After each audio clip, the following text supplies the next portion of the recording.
Hey everyone, welcome to another episode of the Next in Time podcast. I'm your host, ST Tangarella, and today our guest is none other than Enlai Chu. So if you want to know more about Enlai Chu, he is the founder and CEO of Productive Call Assistant. He is looking to make a major impact in helping streamline business calls for mobile phones. And so that's kind of he's trying to see if he could expand his business into multiple different areas. And so Enlai, welcome to the show. Thank you, ST. Great to Well, be. I'm glad you're able to join the call and I'm sorry, the interview. But how I presume your Saturday's been like very intense, right? With My everything going on. Saturday. Yeah. So Saturdays are great because they're my day to catch up. I think during the week it's back-to-back meetings, calls, and so for some deep thinking or catch-up work, my weekends are. So what is it like being a founder of a startup? Like how is it like yeah, I know that you have to juggle a bunch of things. It's like there's a lot at stake. You're trying to raise funding and all that. Yeah, I think juggling is a great description. All the balls are in the air, and you can't drop the balls. Yeah. Well, specifically the important balls. Some of the balls you can drop and pick them up later, and there's no consequence. And other balls, if you drop, there's a big impact. So yeah, keeping lots of balls in the air at all times. I believe that that's the case for juggling. Yeah, yep. But I'm just saying, like, I'm just wondering what made you decide on like really bringing out, like, what made you decide on getting into the startup field? Just wondering. I think I'm a creator at heart. I've definitely thought about this question because it's not an easy path. It's definitely something that's born out of passion for what you're going to choose to do, and um, I think that for me personally, I was finding that I wanted to do more at my whenever I was at a company. I would be there for a couple of years and had the urge and the urge to do more, the urge to build something that hadn't been built before, um, and knowing that it would be difficult within the plans of the organization or the companies I was in, but still wanted to see my creation happen. So it was I think when you get that repeated urge at every company that you're at, then you at some point have to um fill it or give it a try and see whether it's for you. And so that was really the genesis of Yeah, you know embarking on the entrepreneurship route for me. yeah, no. I mean, I think what would you consider your biggest highlight of the week? I think a week or two ago, you were the winner of a major pitch and demo competition under Silicon Valley Entrepreneurs and Founder World. Yeah, no, So that was really awesome. So yes, and that's actually where we connected. So fantastic event.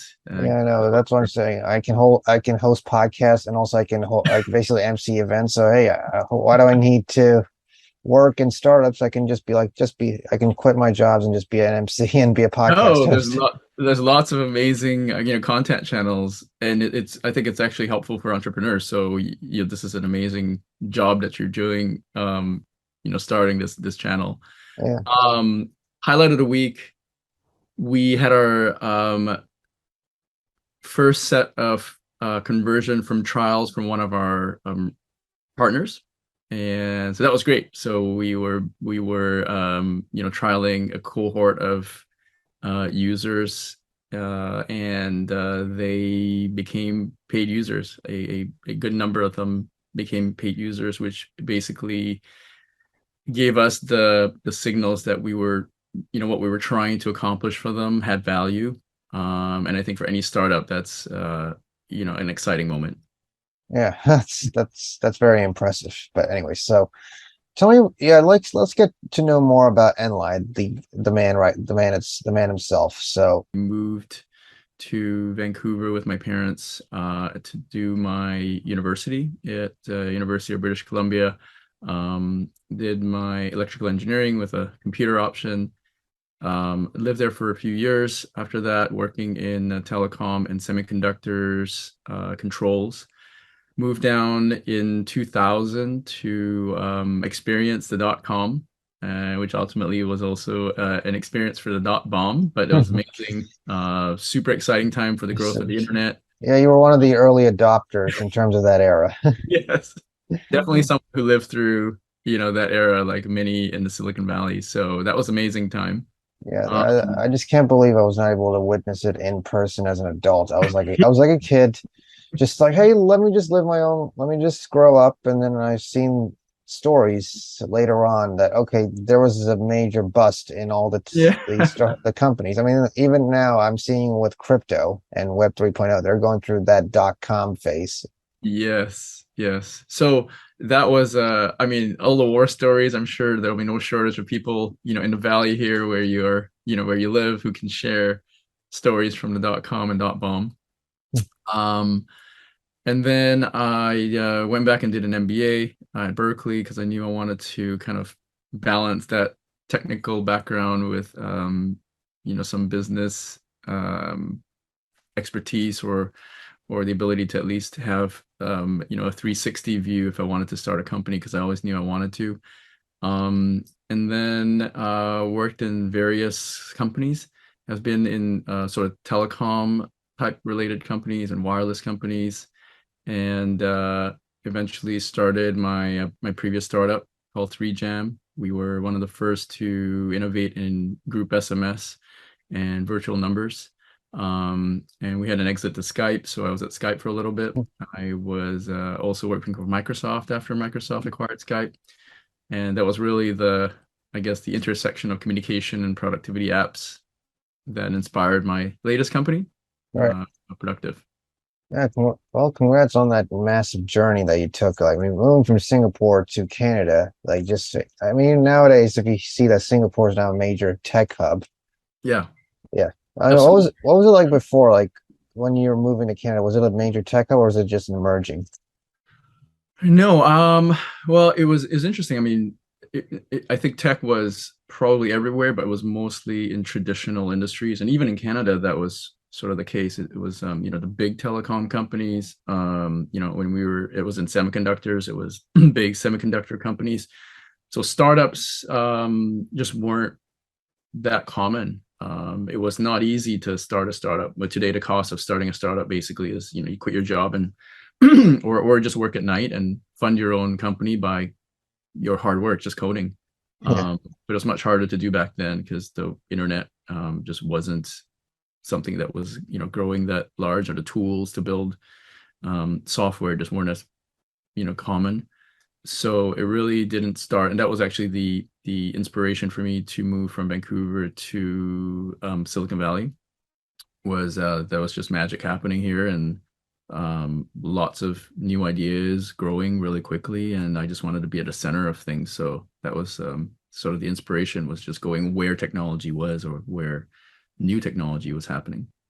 Very nice, nice. So, as you mentioned, you were trying to like intersect business and technology together, which is how you decided to, go into becoming a founder of I think you were also a founder of a successful startup company that was sold to Skype. So what was that? Tell me about that journey. Like what were some of the challenges and difficulties in that area?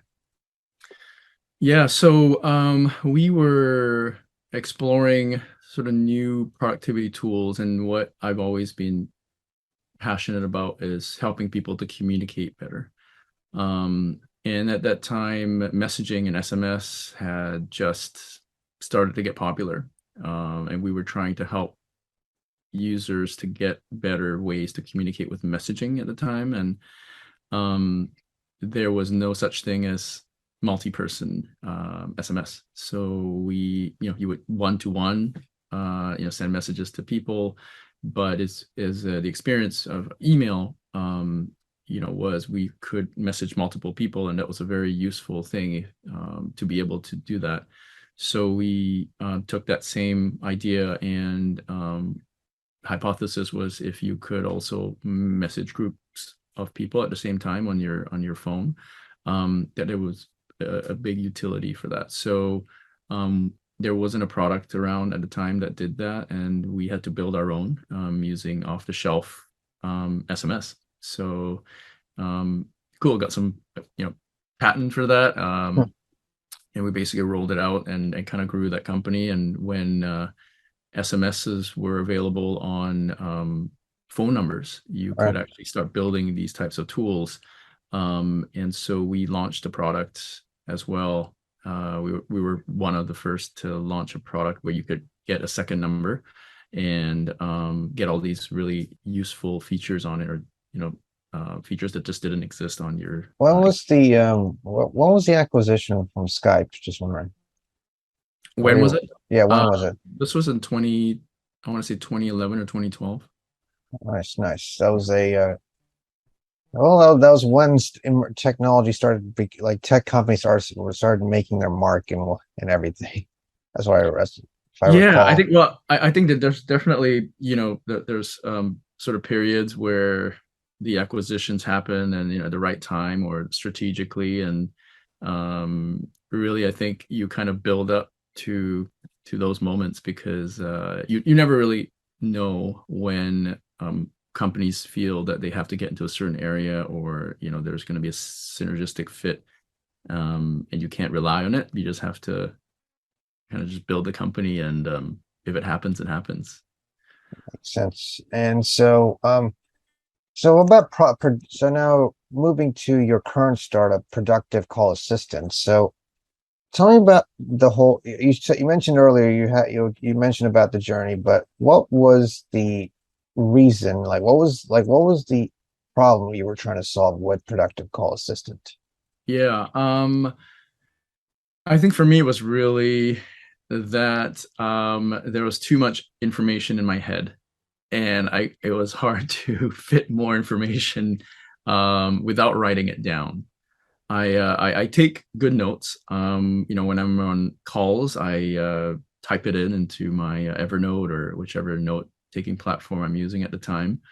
And I'm a fast typist, but I was still finding that there was so much information that I was losing, especially when there was, rich new um, pieces of information in those calls, that even if I typed really quickly, like, I was just still losing stuff. And the moment of truth came one day when the other person said, "Hey, can you summarize our conversation and send me the notes?"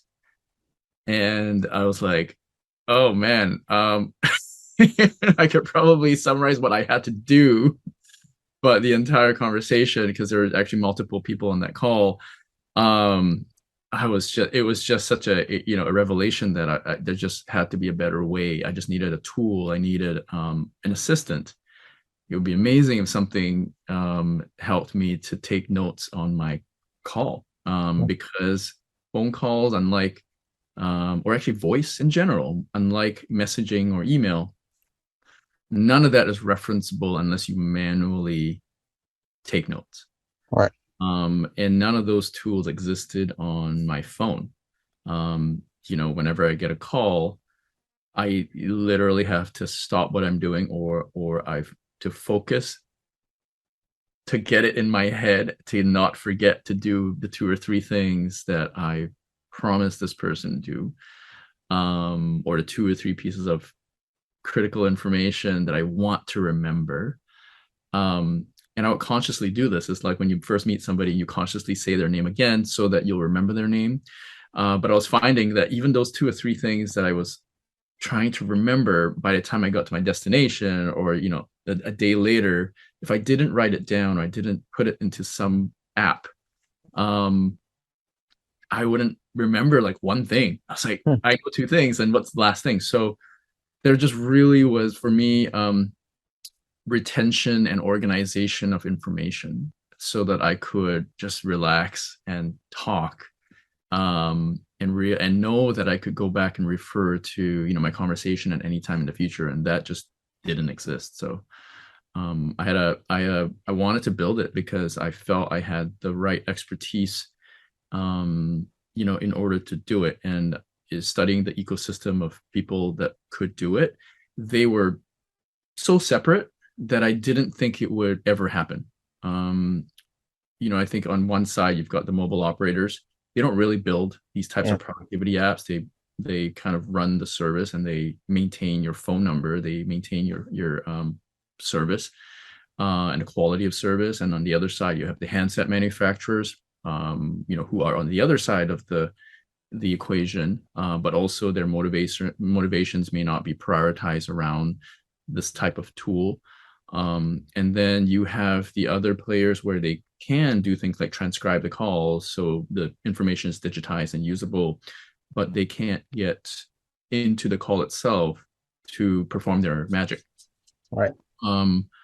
So there were just different pieces here that were all needed to make this happen.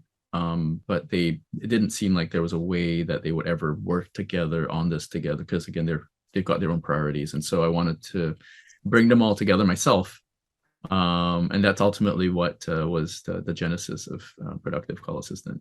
So in terms of like customers, who you're trying to target in terms of who this product could be useful for? Yeah. So it's a very general product. It's anybody that uses their cell phone for calls where the information matters.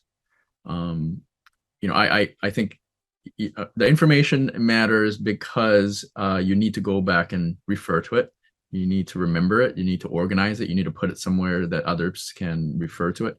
So we're currently focusing on mobile segments like realtors and salespeople, or legal, financial, all the industries where the conversations are either valuable because of productivity reasons, if you want to automate things, or not have to do manual data entry into your CRM, or it's for compliance reasons. So the need to maintain those communications and be able to reference them when you get subpoenaed, for example, about what you told your client or what your client claims they told you, down to just being able to do things more quickly with your data.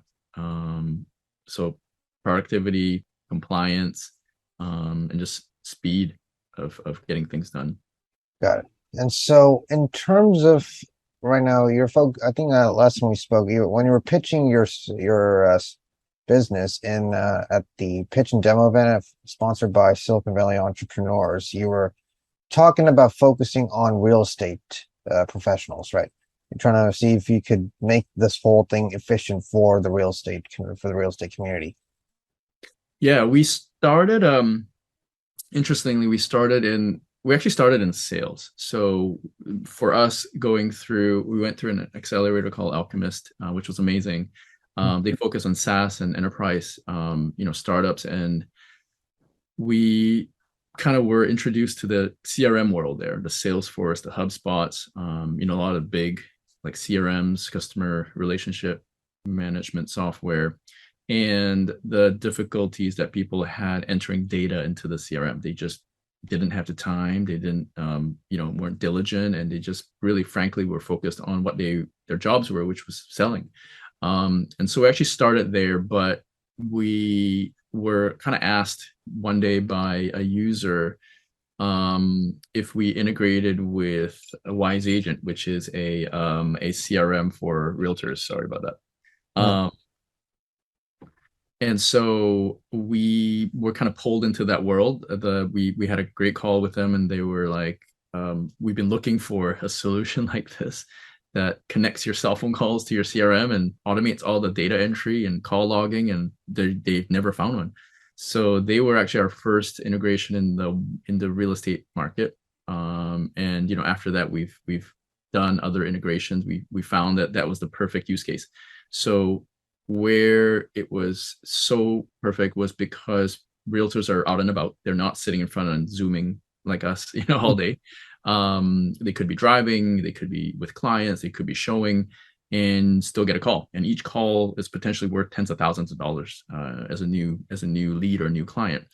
But they also needed to remember all that information. They needed to update that CRM. But there just wasn't a way to do it easily. So they're literally pulling over, they're writing stuff down. And then at the end of the day, like if they use a CRM, they have to manually put in the data. So we've done an integration now with a brokerage called Keller Williams. So there are Who doesn't know Keller Williams, especially who's shopping their properties? Yes, yes. So that was really awesome. They were, they also saw the value, and we basically worked with them to integrate the phone calls, with the CRM so that everything Yeah. you could I think. talk to a client I mean, about. now that you've bagged Keller Williams, you're pretty much set. Well, we're definitely working through it with them.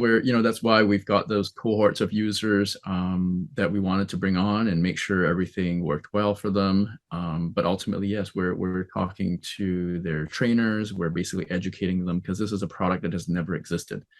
I don't even think that agents think it's possible to do this just Yeah, because. it's like like in what way? Like agents could go anywhere they want. Let's say go to their scheduled appointments, and then also deal with everything that they have to deal with, right? That's right. That's right. I mean, they're multitasking. They're sort of their own entrepreneurs. They Yeah. are literally running their own business, and they are an army of one, and but many of them don't have assistants. Many of them might work in a team, but everything is up to them. From the showings to the schedulings to, the inspections, they're juggling so many balls. They just need an assistant to help organize everything. And we want to be that assistant. Right. And so, what do you feel are some of the challenges when you're trying to find the right target market? Yeah, so I think for us, it's reaching those people and just educating them that this is a something they can do with their phones now. So fortunately, when we talk about who our potential market is, and I say that it's anybody that is using their cell phone for work. I think to qualify that, it's really people that are counting on their personal cell phone with the phone number that they've given out to many people. And what we learned was that about 80% of people still give out their primary cell phone number to their clients.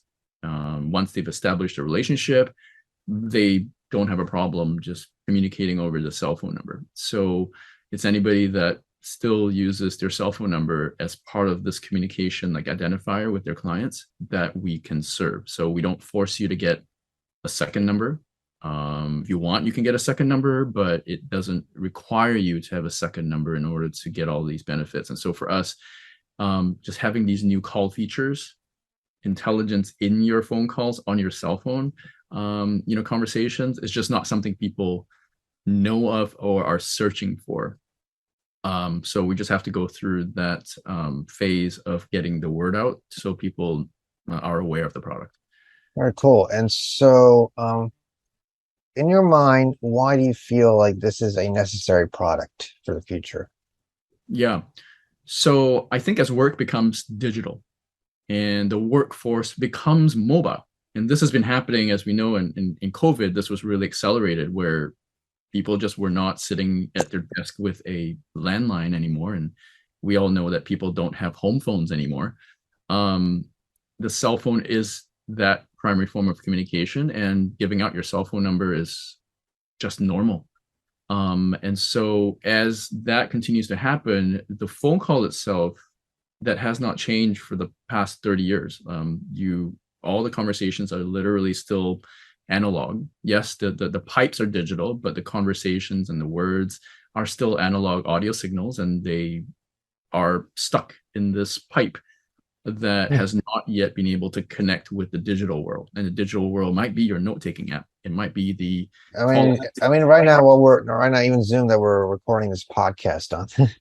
Yeah, absolutely. So what do you do with the podcast, right? So it would be great if you could, if it was transcribed, and there are apps now that can transcribe the Zoom calls and do sentiment analysis or summarization or sales insights if you're a Yeah, salesperson. But AI's come a long way, that's for sure. absolutely, absolutely. And that has all required that one thing, which was to take that analog conversation and make it digital. You had to go through a speech to text process to take that into text, because everything that can be done, all that intelligent, useful stuff, uses the text.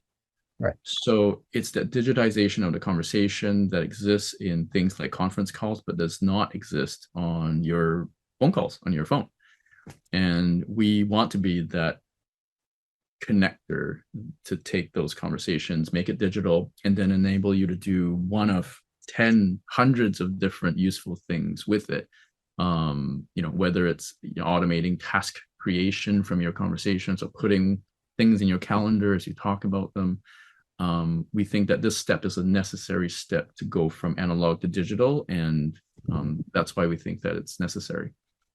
All right, cool. So I think we're almost out of time, but what will be the final question would be, what advice would you give to other founders and visionaries of the future, especially since you are someone who has, went through that process, had a successful exit, and now you're working on something working on something on a grand scale?